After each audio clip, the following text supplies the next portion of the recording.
আমাদের মেয়েদেরকে দুটো করে বাড়ি দেওয়া হয়েছে, কিন্তু একটা বাড়িও কিন্তু আমাদের নিজের না। এর আগে শুনতে হয় এটা তো বাবার বাড়ি, যখন নিজের বাড়ি যাবি মানে শ্বশুর বাড়ি যাবি তখন দেখবি কত সুন্দর সব কাজ পারবি। আবার যখন শ্বশুর বাড়ি যায় তখন বলবে যে এটা তোমার বাবার বাড়ি না, এখানে যা খুশি করতে পারবে না, এটা আমাদের বাড়ি।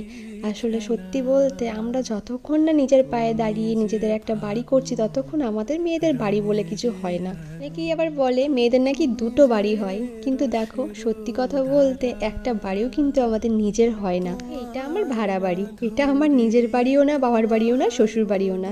তাই ভাড়া বাড়িটাকে একটু সুন্দর করে সাজানোর জন্য কিছু কম দামি জিনিস অর্ডার করেছিলাম।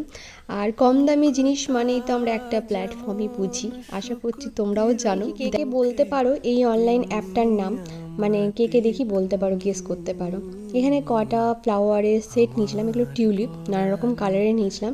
এই সাইড টেবিলটা আজকে সুন্দর করে সাজানোর জন্য আমার বেশ কালার কম্বিনেশনগুলো পছন্দ হয়েছে, আর পছন্দ করেই নিয়েছিলাম যেহেতু। এইদিকে ডাইনিং টেবিলের জন্য একটা ফ্লাওয়ার বুকে রেডি, মানে সুন্দর করে পট রেডি করছিলাম। দেখো তো কেমন।